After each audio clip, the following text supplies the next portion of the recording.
আসসালামু আলাইকুম, আমি আহমেদ ইমন। তো শাহিন আলম নামে একজন কন্টেন্ট ক্রিয়েটরের বিরুদ্ধে মামলা করা হয়েছে, কারণ সে তারেক রহমান স্যারের কথা নকল করছে।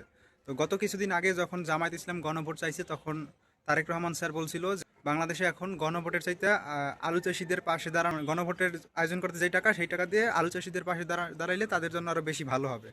তো সেই কথার পরিপ্রেক্ষিতে একজন কন্টেন্ট ক্রিয়েটর লিখছিল, একজন কন্টেন্ট ক্রিয়েটর বলছে, ফেসবুকে পোস্ট করছে যে তারেক রহমান স্যারের জন্য গাড়ি কিনতেছে বুলেট প্রুফ, সেই গাড়ি কেনার পরিবর্তে সেই টাকা দিয়ে যদি পেঁয়াজ চাষিদের বা আলু চাষিদের দেওয়া হয়, তাহলে তারা বেশি উপকৃত হবে।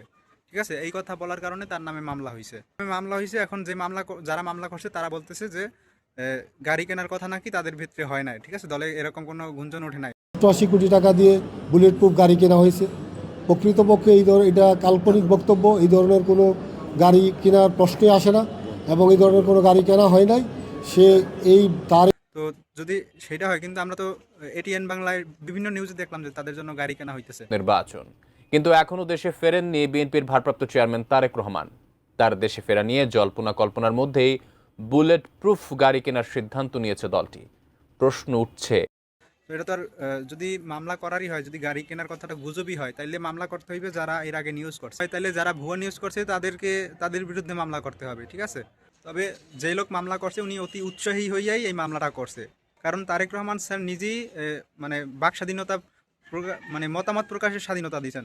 তারে নিয়ে কিছুদিন আগে যখন কার্টুন বানানো হয়েছে তখন সে সেইটা নিজে শেয়ার কইরা তারপর মানে এতটুকু নিশ্চিত করছেন যে তার নিয়ে সমালোচনা করা যাবে বা বাক স্বাধীনতার অধিকারটা সে দিছে। ঠিক আছে, তো সেইখানে তার দলের লোক এতটুকু কথার জন্য তারে একটা মামলা দিয়ে দিছে। তো এইখানে তো মানে তারেক রহমান স্যারকে খারাপ কিছু বলেন নাই, বা এখানে তো মানে মামলা করার মতো কোনো কথা এখানে নাই। ঠিক আছে, আর যদি একটা আপনারা কারণ দেখাইছেন যে এরকম গাড়ি কেনার কথাটাই নাকি গুজব, ঠিক আছে, বা এরকম কোনো কথা হয় নাই, তাইলে তো আমরা নিউজে দেখছি যে গাড়ি কেনার কথা উঠতেছে বা গাড়ি কেনার অনুমতি পাইছে, তাহলে তো যারা নিউজ করছে প্রথমে তাদেরকে ধরতে হবে। তাইলে যে এইটা নিয়ে মানে কথা বলছে কন্টেন্ট ক্রিয়েটরের বিরুদ্ধে এখানে মামলা করার আগে যে এই নিউজ করছে যে গাড়ি কেনার কথা তো আগেই শুনছি, তো তাদের বিরুদ্ধে মামলা করতে হবে।